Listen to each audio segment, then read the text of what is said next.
오늘은 그 쿠팡에 대한 이야기를 해보겠습니다. 사실 저희가 이제 게시글에 올린 것처럼 나라면 이렇게 하겠다라는 컨텐츠를 좀 해보겠다라고 말씀을 드렸는데 그것의 첫 번째 이제 컨텐츠라고 보시면 될 것 같고요.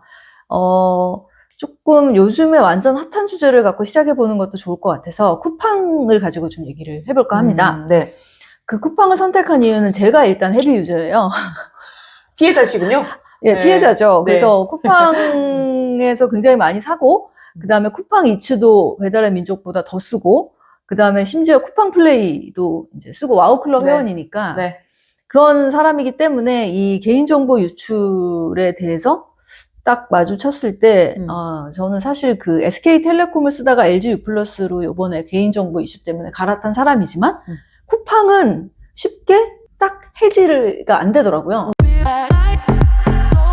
대체제가, 그러니까 SK텔레콤 사태는 터졌을 때, SK 뭐야, KT나 U+로 가야겠어. 약간 이런 식으로 사람들이 생각하면서 이제 본인이, 그러면서 또 많은 분들이 결국은 안 가셨는데, 그래도 대체제가 좀 있었던 대체제가 편이죠. 있어서 감정적으로 화는 나지만, 그럼 나도 딴 거 해야겠다. 약간 이런 식으로 하면서 화를 좀 누그러뜨리는 그런 요소가 있었는데, 쿠팡 같은 경우는 거의 독점화돼 있는 약간 그런 서비스에 가까워가지고. 그래서 이제 저희 그 마케터나 비즈니스를 하는 사람들 입장에서는, 그 과거의 경쟁자였던 분들이 조금 더 힘을 내서 그 포기하지 말고 한 넘버 2를 좀 견고하게 유지했더라면 이런 좋은 기회를 잘 살렸을 텐데. 그런 생각이 들긴 해요. 왜냐하면 지금은 너무 격차가 큰 그 2위, 이게 뭐 딱 누가 2위도 아니고 그냥 이렇게 청크로 그냥 모여 있잖아요. SSG도 생각이 났다가 롯데온도 생각났다가 그다음에 네이버 쇼핑도 생각났다가 그다음에 컬리도 생각났다가 막 이게 다이소도 온라인으로 하지만 거기는 너무 UI가 불편하고 이런 것들이 모여 있어서 그 2위가 되지 못한 그 약간 이런 세상이 왔을 때 조금 치고 올라갈 수 있는 여지가 있었지 않았을까라는 생각이 들기도 하는데 어쨌든 쿠팡의 그 위기 관리는 저희가 과거에 배웠던 ABC 그대로 하고 있는 것 같습니다. 예를 들어서 뭐 첫 번째, 뭐 전선을 확대하지 않는다라는 거. 그다음에 두 번째는 그 어쨌든 적절한 사과를 지속해서 해서 우리가 그 이슈에 피해가려고 하진 않는다라는 정도의 그 아주 원천적인 시나리오대로 움직이고 있는 것 같긴 한데 사실 저희도 많이 변했지 않습니까? 과거의 마케팅 이론이나 위기관리 논리가 또 생성됐던 시절과 요즘의 고객들은 또 다르기 때문에 이게 조금 유격이 있는 것 같아요. 사실 개인정보라는 거를 어느 정도 철저하게 방어해서 그걸 지킬 수 있는지에 대한 기술적 담론까지는 저희 같은 사람은 잘 모르는 상태이긴 하지만 쿠팡 정도면 분명히 그거를 돈으로 또는 시스템으로 할 수 있을 것 같다는 생각이 들기도 하거든요. 네. 그러니까 되게 배신감이 큰 것 같다는 생각이 듭니다. 근데 이제 제가 오늘 여기서 좀 말씀드리고 싶은 거는 그러면 나는 그 쿠팡 사태가 직면했을 때 어떻게 움직였느냐를 한번 저를 반추해보고 이게 시장이 어떻게 전개될 건가를 한번 권호정 대표님하고 얘기를 해보고 싶었어요. 근데 저는 사실 이제 네이버 쇼핑 쪽으로 좀 고개를 돌리는 것 같거든요. 왜냐하면 사실 쿠팡에서 사는 게 좀 그렇게 크고 비싸고 이런 물건을 쿠팡에서 사지 않아요. 그러니까 이건 대체 어디서 사지라고 생각되는 것들을 많이 삽니다. 예를 들어 뭐 쓰레받기, 뭐 파리채 이런 거 철물점이 없어지고 잡화상이 없어지면서 어디에서도 살 수가 없어요. 뭐 본드 이런 거 있잖아요. 집에 꼭 필요한데 없는 거. 그런 걸 주로 사다 보니까 쿠팡을 썼는데 이제 그러다 보니 쿠팡에서 사는 스펙트럼이 큰 거죠. 컬리에서 없는 물건을 로켓프레쉬로 사고 그 다음에 뭐 예를 들어 쌀이나 이런 게 조금 원산지 베이스로 좀 구매를 하고 싶다고 하는 것도 쿠팡에 다 있으니까 샀는데 그런 애들이 네이버 쇼핑으로 많이 움직인 것 같고 이제 단 없는 거는 그런 잡화들 이런 거를 어디서 사야 되는지는 잘 모르겠어서 그건 쿠팡에 있는 거죠. 그래서 제가 드리고 싶은 말씀은 쿠팡이 지금 굉장히 이제 소비자들의 이탈이 적기 때문에 안심하고 있을 수 있는데 저 같은 소비자의 입장에서 보면은 약간 그 모래성이 무너지듯이 이게 살살, 그러니까 제가 와우 회원을 퀴트하거나 안 쓰거나 그러진 않아요. 쿠팡을 쓸 것 같은데 거기서 쓰는 여러 아이템들이 이렇게 모래성 허물어지듯이 딴 쪽으로 갈 것 같다는 생각이 들거든요. 그래서 그게 이제 한 일면은 네이버 쇼핑 같은 거고 또 약간 프레시한 것들은 또 다른 쪽으로 갈 수 있는 그렇게 다변화가 될 것 같다는 생각이 좀 들어서 제가 생각해도 이거는 굉장히 좀 다른 양상이다. 저 같은 소비자가 봤을 때, 아유, 괘씸하니까 바로 해지해. 이게 아니라 대안을 스스로 찾는다는 거죠. 쿠팡을 못 믿을 요소가 많은 집단이라고 생각하는 순간 소비자는 대안을 찾게 돼 있고 그 대안을 찾다가 딱 바뀌는 트랜스포가 될 것 같다는 느낌이 좀 들어서 SK텔레콤과 LG U+처럼 에라, 아예 갈아타 이렇게는 아니더라도 분명히 내부적인 균열이 있을 수 있다는 생각이 듭니다. 쿠팡 쓰세요? 저는 사실은 쿠팡 안 쓰는 굉장히 극소수. 근데 왜 안 쓰게 되셨어요? 그것도 재밌다. 아니, 이거 그냥 저의 되게 개인적인 가깝게 지내는 지인 중에 한 명이 그 쿠팡 초기 창립 멤버 중에 한 명이었는데, 네네. 예, 그 경영진들 사이에서 내분이 일어날 때, 예, 팀이 이렇게 좀 와해되면서, 또 초반에 이렇게 쿠팡을 세팅할 때 굉장히 열심히 하는 친구였는데, 중간에 이렇게 축출된, 예, 그런 후배가 있어서, 근데 그 후배를 통해서 이제 쿠팡 기업이 가지고 있는 어떤 그런 철학? 앞으로 갈 어떤 그런 모양새 이런 게 저는 제가 보기에는 굉장히 철저히 자본에 의해서 움직이고 어떻게 보면은 승자 독식 구조 굉장히 철저하게 그 비즈니스 중심으로 움직이는 그런 기업의 느낌이었는데 저는 개인적으로 그렇게 좀 철학이 없는 그러니까 정말 돈이면 다 돼 약간 이런 기업에 대해서는 좀 좋게 생각하는 편이 아니어가지고 불편하지만 저는 그 쿠팡은 계속 어떻게 보면 개인적으로는 좀 계속 불매 운동을 하는 사람이었고요. 혼자서 하셨구나. 혼자 불매 운동. 소극적으로 불매 운동하고 그래서 이제 이것저것 다 깔아서 이제 쓰는 뭐 이거는 네이버 쇼핑 썼다가 이거는 또 뭐 오프라인으로 다이소를 어쩔 수 없이 가고 뭐 이거는 또 뭐 컬리도 쓰고 뭐 이것저것 다 쓰는 제가 이렇게 여기서 이렇게 이동하게 됐네요. 그죠? 네. 이렇게 이동하게 된 네, 것 같아요. 그런 소비자인 것 같아요. 근데 그 위기관리라는 측면에서 나라면 이렇게 하겠다 컨텐츠로 보면 그 사실 아까 저희가 이제 요 전에 컨텐츠에서 그 심리학적으로 시스템 1, 2 얘기를 잠깐 했었는데 쿠팡의 경영자들은 이렇게 생각할 것 같아요. 어차피 우리를 대체할 대체제가 없다. 한국 시장에서. 그리고 한국 사람들의 소비 습성은 굉장히 빠르고 정확한 걸 좋아하기 때문에 로켓 배송이 굳건하게 자리 잡고 있는 한 우리가 이런 정도의 실수를 해도 잘 넘어갈 거다라는 생각을 하실 것 같아요. 근데 이게 이제 자꾸 중첩되고 그 다음에 요즘에 쿠팡의 대처를 봤을 때 그 아주 깊은 바닥에서부터 점점점 이 비호감이 올라오는 건 사실이거든요. 뭔가 뭐 내가 아무리 편리하고 내가 원하는 걸 빠르게 갖다 준다고 해도 그 기저에서 올라오는 그 감정적 시름이 이게 올라오고 있다는 거를 경영진이 좀 간과하고 있나? 저는 그 생각이 좀 들어요. 그래서 이게 아무리 큰 그 초롱성이라고 하더라도 그 이렇게 조그만 구멍 하나 때문에 무너진 거를 저희가 역사적으로 수없이 많이 봤는데 쿠팡이라고 다를까? 그 약간 경영진이 조금 실수를 하고 계시는 것 같아요. 왜냐하면 뭐 요번에 그 CEO께서 전격적으로 그만두시고 또 미국의 최고 책임 경영자분이 한국에 사장으로 오시고 그다음에 이제 이 창업주께서는 이제 어디에 계신지 현재로서는 나타나지 않으시고 뭐 이런 일련의 행동들이 저희도 학습했었던 위기 대응 능력 매뉴얼대로는 움직이고 있는데 그 매뉴얼이 요즘 세상에 좀 안 맞는다는 거를 어떻게 보면 사회의 가장 중요한 포션을 차지하고 있는 분들이 가장 늦게 깨달으시는 것 같아요. 제 느낌은. 네. 사실 그냥 민초들은 내지는 그 중간 레벨에서 이렇게 현업에 있고 약간 이런 분들은 요즘 세상이 좀 달라졌는데? 라고 빠르게 느끼는데 이게 이제 위에 경영진으로 올라가면 그들을 둘러싼 어떤 헤게모니도 있고 그 사람들끼리 회의체도 그렇고 거기서 그냥 함몰되는 예를 들어서 그 요즘에 조중동의 영향력을 가장 많이 평가하시는 데가 역시 좀 그 엘리트 쪽이 훨씬 더 많이 평가하시고 사실 일반 대중은 이제 안 본 지 오래됐다. 약간 이런 느낌으로 네. 이제 움직이는 것처럼 네. 위기 관리 능력이나 위기 관리 대처 전략도 상당히 옛날스러운 거로 고사하신다. 근데 그게 어느 약간 순간 그들만의 세상 속에 갇혀 있는 그런 그렇죠. 느낌이죠. 그게 그래서 저는 제가 쿠팡의 조언을 드리면 저는 헤비 유저라고 말씀을 드렸잖아요.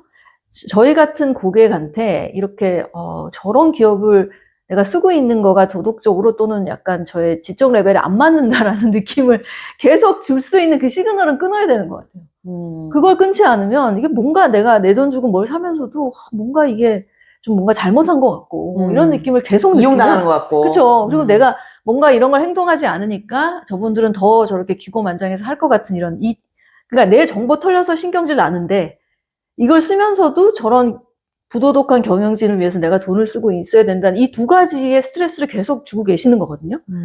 그러면 이걸 견디기가 어렵죠. 네. 저도 외국계 회사에서 일을 한 경력이 많은 사람 입장에서 그 외국계 회사들이 뭐 싸잡아서 제가 뭐라고 하는 건 아닌데 그 되게 선진적인 시스템과 굉장히 우수한 어떤 그런 제품력이나 서비스 그런 오퍼링이 있을 경우에 굉장히 빠르게 그리고 거대한 자본이 또 있을 경우에 그러니까요. 굉장히 빠르게 이제 시장을 침투할 수 있는데 보통 이슈가 터지게 되면 이게 그 해당 국가의 고객과 이렇게 굉장히 밀착해가지고 깊게 공감해가지고 어떤 사과문을 쓸 때도 단어 하나 선택할 때도 되게 신중하고 이래야 되는데 그런 맞아요. 그런 경영 능력은 좀 외국계 회사들이 보통 쿠팡 같은 경우도 한국 그 본사 뒤에 또 미국 본사가 있기 때문에 그렇죠. 미국 회사죠. 예, 미국에서 이렇게 지령을 다 줄 거예요. 그리고 되게 발빠르게 움직여야 되는데 또 미국까지 이제 승인하러 왔다 갔다 하면 그것도 그 보통 보면은 보통 이제 시차 때문에 맞아. 그것도 뭐 반나절 혹은 하루 정도 날아가거든요. 그래서 이런 그 위기 관리를 굉장히 중요한 심각한 이슈가 터졌을 때 위기 관리하는 걸 보면은 뭔가 이렇게 좀 더 아쉬운 부분이 다를 때보다 좀 더 많이 보이는 건 사실인 것 같아요. 네. 그리고 쿠팡은 그렇죠. 미국 시장에 상장되어 있는 회사이기 때문에 분명히 미국 회사는 맞는데 한국은 쿠팡이 한국에서 큰 거를 알고 있는 국민들이잖아요. 그러니까 예를 들어서 외국이 진짜 외국에 본사에 있는 회사가 실수하는 거랑은 다른 감정적 느낌을 가진단 말이죠. 근데 대처 방안은 그런 회사랑 똑같아요. 말씀하시는 것처럼 이제 미국 본사에 왔다 갔다 해야 되니까 그 상황도 느리고 그다음에 요즘에 그 쿠팡 앱에 사과문도 한 하루인가 이틀 개설됐다가 이렇게 아주 잘 안 보이는 곳으로 옮겼다고 그것도 엄청나게 지탄을 받더라고요. 그러니까 한국 사람들이 느끼는 문화적 느낌은 본인이 조금 잘못했어도 좀 과하게 죄송합니다. 제가 진짜 개선하겠습니다라고 하면 오히려 그래 뭐 사업하다 보면 그럴 수도 있지. 그렇게 좀 봐주는 것도 있는 민족성인데 본인들이 알아서 그렇게 막 약간 뺀질거리면 이제 더 못 참는 약간 그런 거를 이미 문화적 갭이 좀 벌어진 것 같다는 느낌도 들어요. 지금 거의 뭐 전체가 다 쿠팡 때리기에 몰입하는 느낌이 사실 들어요. 이제는 개인정보 이슈를 떠나서 과거의 뭐 노동 이슈라든지 아니면 지배구조 문제 이런 것까지 지금 이렇게 막 퍼지고 있는 측면에서 좀 초기 대처를 너무 한국 기업답지 않게 했다. 그리고 한국 사람의 정서에 대한 거를 간과했다는 측면에서 좀 아쉬웠다. 그리고 소비자들이 이제 이 상황에서 어떻게 움직일지를 보는 것도 되게 새로운 위기 관리 대응 전략에 좀 지침서가 될 수 있을 만큼 되지 않을까 이렇게 생각을 해봅니다. 네, 현안의 문제를 가지고 나라면 이렇게 하겠다라는 컨텐츠를 찍고 있는데요. 쿠팡의 얘기를 하다 보니까 떠오르는 또 하나의 이름이 네이버 쇼핑이네요.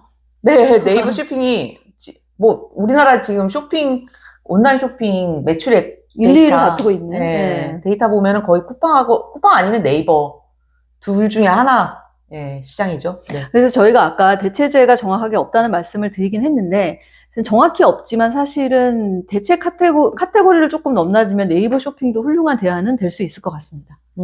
그러면 이런 기회가 사실 네이버 쇼핑 같은 회사한테는 엄청난 기회가 될 수 있죠. 시장이 한번 이렇게 흔들리는 계기인 거잖아요. 예. 근데 사실 SK텔레콤 때도 느꼈지만 그 LG U+나 KT가 그때 아주 마케팅을 잘했다고는 저는 생각되지 않았어요. 직접 한번 가서 번호 이동을 해봤을 때 막 현장에서 정말 그 LG U+나 KT로 딱 갈 수 있는 트리거가 조금만 더 있었으면 더 많은 사람들이 움직였을 텐데 거기서는 뭐 이게 약간 같은 이제 그 업계라서 그런지 몰라도 그 일반적인 프로모션만 하고 있어서 조금 더 적극적이었으면 좋겠지 않았나 생각을 했었던 기억이 있습니다. 쿠팡 네이버 거는 어떻게 생각하세요? 그렇죠. 그러니까 이게 업계마다 약간 경쟁 구도나 이렇게 경쟁사를 바라보는 이렇게 문화라 그래야 되나? 그런 게 이제 좀 달라가지고 그런 현상이 벌어지는 것 같은데요. 이 이커머스 쪽은 사실은 거의 사느냐 죽느냐 아니에요? 예를 들면 맞아요. 아까 그 텔레콤 같은 경우는 그 예를 들면 유플러스와 KT가 이제 SK보다는 작은 회사지만 세 회사 다 뭐 수익성 괜찮고 약간 그 국가 인프라적인 비즈니스고 정부 라이센스 받아서 세 개 회사가 처음부터 끝까지 계속 하고 있는 시장 나눠 먹기 비즈니스잖아요. 그러니까 좀 시장 그러니까, 격변이 적은 시장이죠. 네, 그러니까 서로 좀 이렇게 존중해주는 좀 점잖게 이렇게 경쟁하는 그런 분위기가 있는 것 같고요. 근데 이커머스는 완전 다른 비즈니스 같아요. 완전히 맞아요. 뭐 아니면 도. 네, 그리고 위메프 사태도 우리가 얼마 전에 봤지만 사실 이거 사느냐 죽느냐의 문제잖아요. 그러니까 뭐 쿠팡도 그래서 그동안 굉장히 뭐 다른 경쟁사들 다 따돌리면서 그 굉장히 원가 압력이 높았을 텐데도 새벽 배송 해가지고 아무도 못 따라오게 격차를 딱 만들어서 다 도태시키면서 이제 자기네들의 수익성이 올라가는, 예, 그래서 수익성을 희생하고 그 규모의 경제를 활용해가지고 시장을 장악하고 시장을 다른 데 다 죽이고 자기네가 이제 거의 독점 비슷하게 되니까 그 다음에 이제 가격 뭐 멤버십 이런 거 프리미엄화 전략을 쓴 거잖아요. 맞아요. 전형적이죠. 어찌 보면. 네. 근데 네이버 쇼핑 입장에서는 그래서 그 네이버라는 거대한 그 플랫폼의 힘과 그리고 네이버 안에도 이제 여러 이제 셀러들의 어떤 그런 에코시스템을 가지고 이제 그동안 잘 컸는데 이제 쿠팡한테 좀 밀리는 부분들이 분명히 있잖아요. 그런 부분들을 이번 기회에 전격적으로 정비를 해가지고 네, 확 치고 나가는 그런 전략을 네이버 입장에서 생각해 볼 수 있죠. 네. 네. 그리고 이제 생각을 해보니까 사실 쿠팡이츠가 만약 저희는 이제 번들링 효과를 제가 좀 생각하고 쿠팡을 많이 활용한 것 같다는 게 개인적인 소회인데 뭐 그 쿠팡 그 TV도 있고 그 다음에 쿠팡이츠도 있고 근데 사실 생각해 보니까 쿠팡이츠가 굳이 없어도 그냥 배민하면 되고 네. 그 다음에 그 쿠팡 관련된 TV 같은 것도 굳이 그 OTT를 안 봐도 다른 OTT가 되게 많기 때문에 아까도 말씀드린 저의 그 감정을 계속 이렇게 뭔가 길티 필링에 시달리게 하면은 그런 베네핏이 어느 순간 저한테서 허물어질 것 같아요. 굳이? 이런 생각이 들고 그러면 이제 아까 얘기한 본체, 쿠팡과 네이버랑 이런 본체끼리 싸움이 된다고 하면 사실 네이버도 도착 보장이라는 시스템이 생겼잖아요. 그래서 쿠팡만큼은 안 빨라도 웬간히 예, 이제 속도도 좀 나는 것 같고 그래서 이런 식으로 말씀하신 것처럼 네이버에게는 고객에게 조금 더 친화적인 서비스를 한다면 큰 기회가 될 수도 있겠습니다. 네. 근데 제가 제조업 출신이어서 이렇게 보면은 사실은 물류라는 게 우리나라가 국토가 좁고 그리고 워낙에 택배 시스템이 예전부터 잘 돼 있었기 때문에 이게 물류가 잘 되는 게 너무 당연하게 우리가 생각을 하기 십상인데 사실은 물류야말로 인프라를 잘 구축해가지고 속도를 줄이고 그러니까 더 빠르게 만들고 하는데 굉장히 많은 투자와 그 노력이 들어가거든요. 그럼요. 근데 네. 그걸 쿠팡은 일단 그 과정을 다 거쳐서 지금 되게 명확하게 딱 세팅을 해놓은 상태고 네이버는 이제 그게 본인 거가 아니고 제가 알고 있기로는 도착 보장이나 뭐 새벽 배송 이런 것도 제3자 물류 다 활용한 네. 거죠. 네. 그래서 그게 얼마나 안정적으로 잘 구축할 수 있을지 하루아침에 되는 이슈는 아닐 수 있어서 네이버 입장에서 빨리 하고 싶어도 못하고 있는 부분도 있지 않을까 싶긴 합니다. 네. 그러면 이제 그토록 어려운 물류를 대한민국에서 가장 빠르게 정교하게 만들어낸 쿠팡이라면 개인정보 관련된 이슈도 그 어느 회사보다 그 많은 자금력을 바탕으로 그 집요한 기업 문화를 바탕으로 해서 잘 할 수 있었을 것 같은데 왜 개인정보 문제는 그렇게 허술히 처리했을까라는 생각이 듭니다. 그러니까 역시 뭐 어찌 보면은 경영진이 거기까지는 신경을 좀 덜 썼나? 그런 생각도 들고 기업이 행해야 되는 의무에 대해서 그 기업 문화 자체가 조금은 소홀히 했었나라는 생각도 들곤 하는데 그거는 제가 IT 전문가들한테 들은 이야기는 쿠팡만의 문제는 아니래요. 그러니까 그럼요. 지금 우리나라 지금 계속 터지잖아요. 그 개인정보 유출 사건. 지금 아까 SK텔레콤, KT 네네. 얘기도 했지만 롯데카드. 그전에 롯데카드 터졌죠. 그다음에 인터파크 터졌죠. 제가 알고 있기로는 뭐 암암리에 우리나라 대한민국 사람들의 모든 개인정보는 어딘가에서 누가 갖고 있을 거다라고 거의 전수로 지금 털린 것 같다고 그런 얘기도 하는데 이게 우리나라의 그 빠른 성장 문화하고도 관련이 있는 것 같아요. 그래서 이게 IT가 시큐리티가 강화되게 되면은 그 속도가 느려지게 돼 있거든요. 왜냐면 이제 그 시큐리티라는 게 우리도 보면은 그 비밀번호 꼭 입력해야 되고 비밀번호 그다음에 계속 바꾸라 그러고 막 이런 거 굉장히 번거로운 일이잖아요. 근데 이게 어떤 기업의 그 정보, IT 정보를에 대한 그 시큐리티는 사실은 훨씬 더 그 강력하게 되면은 이게 속도가 떨어질 수밖에 없게 되거든요. 근데 그 우리나라의 어떤 그런 빨리 크는 그 기업들의 특징은 보면은 이 속도를 빨리빨리 하는데 덩치를 빨리 키우고 뭐 물류센터 더 짓고 그다음에 배송 평균 시간을 6시간이었는데 어떻게 5시간으로 줄일 수 없나 뭐 이런 이제 속도전으로 이게 기업이 들어가게 되면은 속도를 저해하는 것들에 대해서 의사결정하는 거를 굉장히 거부하는 그런 그 의사결정 자체의 문화가 생기기 때문에 그럴 수 있겠네요. 그런 이런 뭐 쿠팡의 그 쿠팡같이 큰 회사가 뭐 그 시큐리티 강화하는데 돈이 엄청 많이 드는 것도 아닌데 그렇게 허술했을까라고 우리가 단편적으로 생각해 볼 수 있지만 그 실제로 이제 기업 운영을 하는 그런 그 과정을 보면은 또 나름 이해가 되는 부분이 없지 않아 있긴 합니다. 네.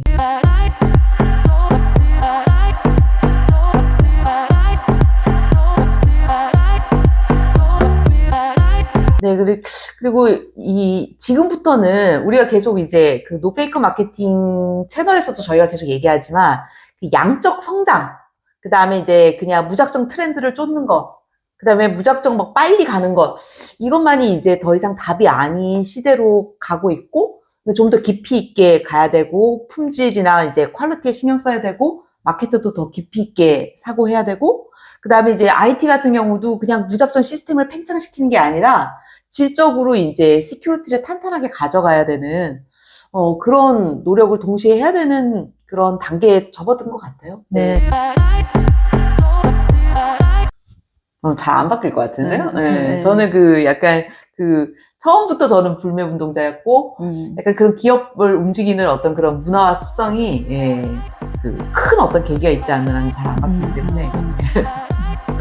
역시 기업 문화와 그 조직을 움직이는 키맨들의 생각이 굉장히 중요한 것 같다는 또 하나의 진리를 이번 케이스에서 느끼면서 저희가 오늘 나라면 이렇게 하겠다. 현재 핫한 쿠팡 이슈에 대해서 말씀 나눠봤습니다. 다음 시간에 또 뵙겠습니다.